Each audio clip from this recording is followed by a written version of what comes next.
ಆರೋಪಿಗಳಿಗಾಗಿ ಪೊಲೀಸರಿಂದ ತೀವ್ರ ಶೋಧ ಆಗ್ತಾ ಇದೆ. ಹಲವು ತಂಡವನ್ನು ರಚಿಸಿ ಪೊಲೀಸರಿಂದ ಶೋಧ ಕಾರ್ಯಾಚರಣೆಯನ್ನು ಮಾಡಲಾಗ್ತಾ ಇದೆ. ಒಂದು ತಂಡ ಮುಂಬೈಯನ್ನು ಹೊರತುಪಡಿಸಿ ಬೇರೆ ಬೇರೆ ನಗರದಲ್ಲಿ ತಲಾಶ್ ಮಾಡ್ತಾ ಇದೆ. ಈಗಾಗಲೇ 3 ಶಂಕಿತರನ್ನು ವಶಕ್ಕೆ ಪಡೆದುಕೊಂಡಿದ್ದಾರೆ ಪೊಲೀಸರು. ಅವರನ್ನು ಇಂಟ್ರಾಗೇಷನ್ಗೆ ಒಳಪಡಿಸಿದ್ದಾರೆ. ಅವರಿಂದ ಏನಾದರೂ ಅಟ್ಯಾಕ್ ಮಾಡಿದವರ ಮಾಹಿತಿ ಸಿಗುತ್ತಾ ಅನ್ನುವಂತಹ ವಿಚಾರದಲ್ಲಿ ಇನ್ವೆಸ್ಟಿಗೇಷನ್ ಅನ್ನು ಶುರು ಮಾಡಿದ್ದಾರೆ. ಮತ್ತೊಂದು ಕಡೆ 3 ವಿಶೇಷ ತಂಡಗಳು, 2 ತಂಡಗಳು ಮುಂಬೈನ ಒಳಗಡೆ ಶೋಧವನ್ನು ನಡೆಸ್ತಾ ಇದ್ರೆ, ಒಂದು ತಂಡ ಮುಂಬೈಯನ್ನು ಹೊರತುಪಡಿಸಿ ಬೇರೆ ಬೇರೆ ರಾಜ್ಯದಲ್ಲಿ ಅಟ್ಯಾಕ್ ಮಾಡಿದಂತಹ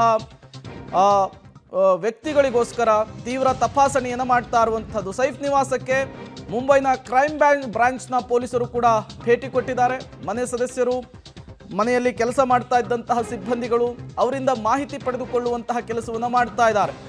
ಈ ಮೂಲಕ ಆರೋಪಿಗಳಿಗಾಗಿ ತೀವ್ರ ಶೋಧ ಕಾರ್ಯಾಚರಣೆಗೆ ಮುಂಬೈನ ಪೊಲೀಸರು ಇಳಿದಿರುವಂಥದ್ದು. ಒಂದು ಕಡೆ ಲೀಲಾವತಿ ಆಸ್ಪತ್ರೆಯಲ್ಲಿ ಟ್ರೀಟ್ಮೆಂಟನ್ನು ಪಡಿತಾ ಇದ್ದಾರೆ ನಟ. ಮತ್ತಷ್ಟು ಡೀಟೇಲ್ಸನ್ನು ಕೊಡ್ತಾರೆ ನಮ್ಮ ಪ್ರತಿನಿಧಿ ಶಬೀರ್, ನೇರ ಸಂಪರ್ಕದಲ್ಲಿ ಜಾಯ್ನ್ ಆಗಿದ್ದಾರೆ. ಶಬೀರ್, ಈ ಬಾಂದ್ರಾ ಅನ್ನುವಂತಹ ಏರಿಯಾ ಏನಿದೆ ಅಲ್ಲಿ ಬಹುತೇಕ ಬಾಲಿವುಡ್ ನಟರೇ ಇರುವಂತಹದ್ದು. ಸಾಕಷ್ಟು ಸೆಕ್ಯೂರಿಟಿಯನ್ನು ಕೂಡ ಇರುತ್ತೆ. ಜೊತೆಗೆ ಅವರು ವೈಯಕ್ತಿಕವಾಗಿ ತಮ್ಮ ರಕ್ಷಣೆಗೆ ಏನು ಬೇಕೋ ಎಲ್ಲವನ್ನೂ ಕೂಡ ಮಾಡ್ಕೊಂಡಿರ್ತಾರೆ. ಮನೆ ಒಳಗಡೆನೆ ಸ್ಟಾರ್ ನಟನ ಒಬ್ಬನನ್ನು ಇರಿಯುವಂತಹ ಕೆಲಸ ಆಗುತ್ತೆ ಅಂದರೆ, ಮನೆಯ ಒಳಗಡೆನೆ ರಕ್ಷಣೆ ಇಲ್ಲ ಅಂದರೆ ಏನು ಕಥೆ ಅಂತ ಹೇಳಿ ಶಬೀರ್. ಪ್ರೇಮ್, ನೋಡಿ, ಈಗ ಫಂಡಮೆಂಟಲ್ ಕ್ವಶನ್ ಇರುವಂಥದ್ದೇ ಇದು. ಸೈಫ್ ಅಲಿ ಖಾನ್ ಮನೆಯ ಒಳಗಡೆ ಕಳ್ಳರು ಹೇಗೆ ಹೋಗ್ಲಿಕ್ಕೆ ಸಾಧ್ಯ ಆಯಿತು ಅನ್ನುವಂಥದ್ದು. ಯಾಕೆಂದರೆ ಬಾಂದ್ರಾ ಅನ್ನುವಂಥದ್ದು ಒಂದು ಪ್ರೆಸ್ಟೀಜಿಯಸ್ ಏರಿಯಾ, ಬಾಲಿವುಡ್ ನಟರು ಇರುವಂಥದ್ದು. ಸಹಜವಾಗಿ ಪೊಲೀಸರ ಕಣ್ಣು 24 ಗಂಟೆಗಳ ಕಾಲ ಅಲ್ಲಿ ಇದ್ದೇ ಇರುತ್ತೆ. ನಿರಂತರವಾಗಿ ಕಣ್ಗಾವಲು ಇರುವಂಥ ಸಂದರ್ಭದಲ್ಲೂ ಕೂಡ ನಟರು ಕೂಡ ತಮ್ಮದೇ ಆದಂತಹ ಖಾಸಗಿ ಭದ್ರತೆಯನ್ನು ಹೊಂದಿರ್ತಾರೆ.